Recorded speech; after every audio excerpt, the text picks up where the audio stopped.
Jūs labiausiai erzinat, kai lendat. Šiandien jau prieš paskutinėje laidoje apie Lietuvos krepšinio fanų komandą. Žiūrėkite, grįšime ten, kur baigėme praėjusį kartą ir dar giliau žaidėjų bei tų, kurie yra laidos kaltininkai akimis, pažvelgsime, kas vyksta ir lieka už kadro. Bei grįšime į Vyčių pergalingą tapusią bronzinę seriją.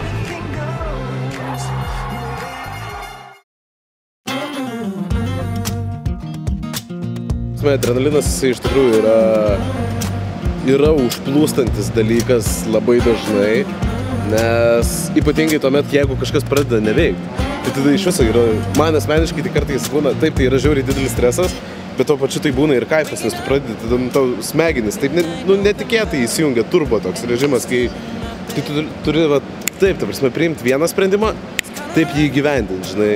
Ypatingai netradicinis sprendimas priimtas Šakiuose, turėti kamerą rūbinėje, ko, kiek mačiau daro Eurolygą, bet ir tai jie daro viską prieš, parodo tą visą turinį, o mes būtent eterio metu gyvai tai visą tai ištransliuojam. Tai jos, ko gero, tuom yra labiausiai išskirtinės, kad, kaip ir minėjau, 2 kameros ir ypatingai tavo, kurią turim rūbinį. Adrenalinas adrenalinu, bet juk darbe būna ir linksmų istorijų, tiesa? Standartinis lygiai taip pat su to Ignu Gridevičium yra, kad jisai pastoviai yra užmiegantis. Miegančioji gražuolė mūsų ir kartais tai labai erzina, ypatingai kai vakarais važiuoja ir lieki vienas nemiegantis, nes turi vairuoti. Aišku, visada miegu. Nu ir ką, aš turiu būti deramai pasilsėjęs prieš transliaciją. Jis net miega, kai sėdi šalia vairuotojo, kas yra pirmas keleivio kodekso pažeidimas. Nemandagumas sėdint keleivio sėdynėje ir įžūlumas krepšininkams siūlant išbandyti įgūdžius kartais eina kartu. Šiandien su Šeltonu metėm po 10 baudų, taip, Šeltonas pasirašė.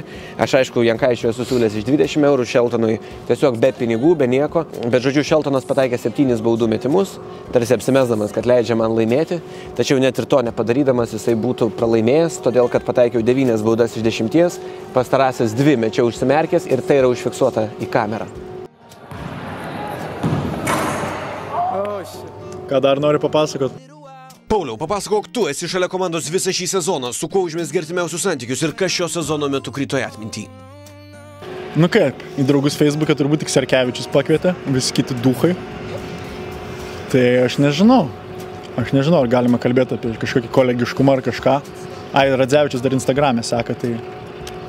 Facebook'e gali pasigirti didesnių draugų skaičium negu Paulius? Man atrodo, aš visus pats pasikviečiau.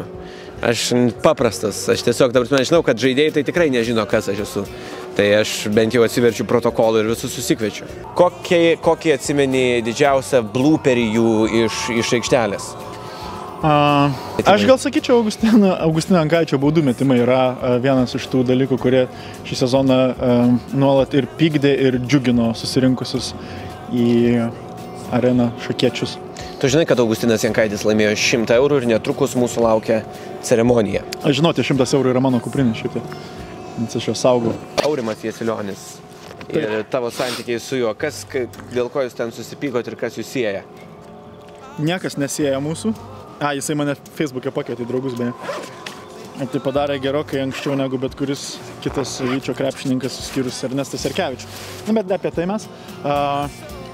Mes tiesiog buvom su juo susitikę po rungtynių anų. Kaip visi ten susitinka treneriai, tai žodžiu pasikalbėti, pačilint, kaip sako jaunimas. Tas antras aukštas legendinis Šakių. Legendinis, kur niekas nežino, kas ten vyksta, nieko gero iš tikro.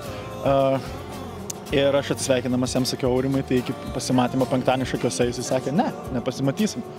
Ir man šūdos užvirė, aš sakau, pasimatysim. Ir dabar pasimatom. Eisiu, paspausiu ranką. Ką sakysi, Aurimai? Labas, Aurimai, kaip sekasi? Žiauriai mėgstu būti teisus, Giedriaus Kurtinaičio ir Aurimo Jasilionio treniruojami Rasai atvyko į Šakius, kuomet Vytis jau buvo kiek apgadinę šventę Raseiniuose ir išgelbėję seriją, kurios rezultatas tuomet tapo 1-2. Labas vakaras ir ačiū, kad įsijungėte mažojo NKL finalo rungtynės. Pradedame tiesioginę transliaciją iš Šakių ir tai yra paskutinės rungtynės, kurias Lietuvos krepšinio fanų komanda žaidžia namuose šį sezoną. Dėl bronzos tai turi žūtbūt išgyventi šiandien susitikimas, kuris labai aiškiai įtaką turės serijos likimui. Masina lygina rezultatą 2-2. Gelis iš 2 taškų zonos ir taiklus. Šarūnas Vingelis tokius metimus pataikyti moka. Rungtynių aš pažadėjau Rimui Jasilionį, kad mes pasimatysim Šakiuose. Edvinas Jasiukevičius 3 jo taškai. My body is adorned with thorns, king with a crown of thorns. I wash my feet and kiss the ground. Vytis atsisakė pasiduoti ir šįkart šakietis Marijus Užupis per paskutinės 2 minutės pelnė 7 taškus ir Lietuvos krepšinio fanų komanda iškovojo teisę į paskutinį ir lemiamą bronzinės serijos mačą, vykusį iškart po Velykų. Nepasivalykit. O mums iš Vilniaus važiuoja? Jo, neprigerkit švento vyno, vyrai. Pirmadienis, ne? Pirmadienį galit kiek norit vaikanų. Bet iki pirmadienį susilaikyti. Nei žmonų, nei draugių.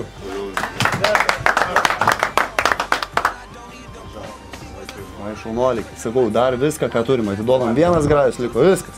Kas laimėjo? Paskutinės kovos dėl bronzos akimirkos, sezono uždarimas ir laimingos pabaigos nuotaikos jau kitoje paskutinėje Vyčio laidoje.